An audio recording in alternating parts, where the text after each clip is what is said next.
Hello, welcome back to the channel. We are Maintain Me Senior Services. I'm the owner, Chelsea Sweeney, and we also have Desiree here, who is our transition coordinator in the field and also the founder of our home style and design program. What we like to do on this channel is bring you any content that we can to teach you or to help you through aging in place and what it means to become independent as we age. And if you are liking that content or if that's something that you're interested in, please do us a favor, hit that subscribe button, give us a thumbs up if you like the content of this video, and also hit the notification bell so you're notified every single time we put out a new video. Today's topic, we are going to be covering what does it actually mean to age in place. This is something we talk about all the time, but what do we mean when we say that? Exactly. So the number one thing we want to start with is you're at home. Have you had a change in condition? And that can be anything from major surgery and you're going home to rehab, or you're coming from rehab, from a big incident, whether it's surgery, whether it's being under the weather, or anything scheduled maintenance is what I call it. It can be something as big as that or something as small as that. You're recovering from a respiratory illness and you're just can't really get over it. So have you had a change in condition at home? Number one.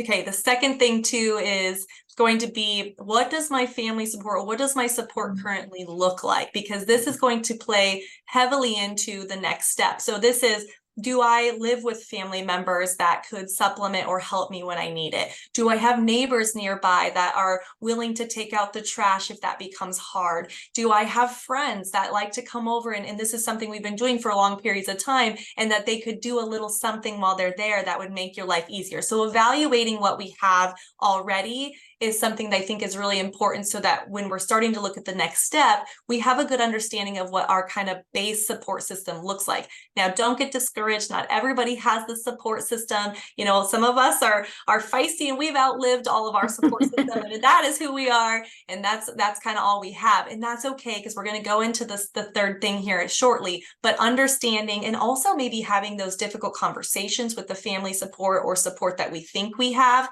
because sometimes we might think, you know, while we're healthy, we have all these people coming in. As we start to need more care, are those people really ready to take on that role or wanting to take on that role? How eager are they to be that for us? Because sometimes those don't directly align, and we have to have realistic, hard conversations if that were to be a requirement in the future. So that's not just evaluating, but also maybe asking and openly having conversations about what that looks like for you aging in place. Yeah, exactly. And that leads us into the financial piece of it. What can you afford? If your friends, your family, your support system are unable to meet those needs that you currently have to no fault of their own, you know, what can you afford when it comes to looking into home care and home health on the financial piece of it, but also what is also covered by your insurance. You know, some insurance companies, if you're on Medicare and you have a supplement, they will cover a percentage, if not, you know, a whole, depending on circumstances, for home health to come in and provide that physical therapy or the occupational therapy. Or if it's more of a homemaker service and you need home care to come in, financially, what is your responsibility? So looking at it from a financial perspective gives you more options, and you know where you stand, what you can afford, what you can't afford, and where family can come in and supplement what isn't covered by insurance with home care and or either home health. So it's a good thing to look at what is options through your insurance company to provide additional help while you're at home aging in place, on top of what your family and friends can do and what that financial responsibility looks for you. This is also a time that we're going to be evaluating if you have that term long-term care insurance. Yes. Whether it's going to be medical or long-term care insurance. So if that's a whole nother video. I do think we have put out some of those. So, you know, go ahead and look for that if we have. Otherwise, if you want to know more about that, we do a consult. But that's a term we want you to keep in mind during that financial assessment. The fourth, are we on four? Yeah, the fourth thing we need to talk about is actually supplementing, right? We've now done this whole the assessment piece of what do I have financially, what do I have support system, have I had to change a condition? But now it's like the work, the hard work, right? This is what is available to me. And this is where we get a lot of questions. And again, this is going to be a summary of what aging in place is. Each of these topics that we're going to talk about in this section is going to have multiple videos on them. So just, bear with us as this being kind of more of an encompassing thing. But the first thing we always look at is, home care coming in. This is going to be that, custodial care, kind of anything from companionship, someone coming and keeping you company. Maybe you do like that companionship and just somebody to have your eyes in and check on you, multiple times a week or once a week. This is also going to include, some light housekeeping. Sometimes it's in light housekeeping with those home care services. There's going to be some light errands, helping with your ADLs, daily living activities, bathing, dressing, things like that. The second thing that Desiree kind of already talked on is that home health care. Again, that's a supplemented piece that you can have come in. That's, I would say, probably only like 3 times a week, 45 minutes at a time. So that's not a big not help, but it's not a lot of hours covered with that care, but that's going to finally kind of help us with establishing baseline or getting you back up to where you may have, weakened. Now, the other things is that we look at is, do you need an actual housekeeper? Maybe you have a lot of square footage in your house and it's not going to be something that caregiver is going to be doing is, scrubbing the bathrooms. That might be something we have come in if you're struggling with having decent meals or even meals in general, and you're okay with kind of a Meals on Wheels service of these, not robust, let's be real, these are going to be kind of popping them in the microwave or the oven type meals, but it helps you to where you're not having to cook multiple times a day. So we can go on and how these kind of, how do we supplement care services look like?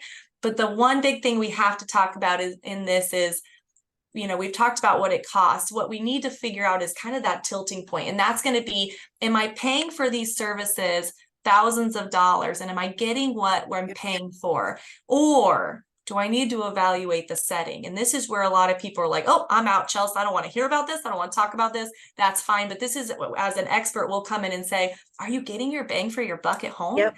And are you open to home looking a little different if it means that you can have more bang for your buck? So that's also, we're going to look at that kind of pendulum and figure out if you're getting the most and the best amount of care, and could it be better in a different setting? Exactly. And that kind of leads us into whether you're staying at home or moving into a community, whatever is going to be best for your situation. It comes down to quality versus quantity. And with that comes, and it's a hard topic for all. I think it's a beautiful topic. It's my passion, but palliative care and hospice care. And just real quick overview, the difference between palliative care and hospice care is palliative care is not necessarily stopping all measures, but it's still, bringing in medication, bringing in enhancements to make you comfortable. Hospice care is when you've exhausted all options and stopping those medications, stopping those curative medications, and making you more comfortable at your time to pass. And so, that becomes quality versus quantity, and really what's going to be best for you and your situation and your loved ones and your wishes versus, do I want to live 6 more months, or do I want to be comfortable for however many weeks or months? Hard discussion. Yeah. One I would love to have with you if you have any further questions. Again, it is a passion of mine and it can be a beautiful thing, but that's something to consider too as we age in place. It's a part of life. Yeah. And that is also, we're going to bring back in that setting conversation of what does that setting look like? Desiree talked a little bit about your wishes. Wishes can be how we care for each other, but it also can be like, where do we want that care to be provided? And so that's where that conversation of setting comes in again, because at the end, the best thing you can give somebody is just a beautiful, just fulfilling end of life quality life for the life that we have left. And so that kind of brings in just a lot of things. Again, these are very broad understanding yes. of aging in place. We could go on and on through each of these topics, but today we covered 5 things about how we describe aging in place and all that goes into what that looks like. And I hope you see that at the center of it is you and your loved one, because that is what true aging place is finding out what does it mean to be you and to live in place? That's why Maintain Me is called. Maintain Me is maintaining who people are. And if we do that right, we can guide you in what aging in place can really be. So if this is content that you like, please hit that subscribe button, give us a thumbs up, notification bell. We are here to teach you. Maintain Me helps you age in place at home with services and consulting and case management. And then we also help people transition to any type of living, whether it's independent living, assisted living, memory care, you name it, we've got it. Aging in place is our goal, and that's what we do best here. So thank you so much, and until next time. Bye.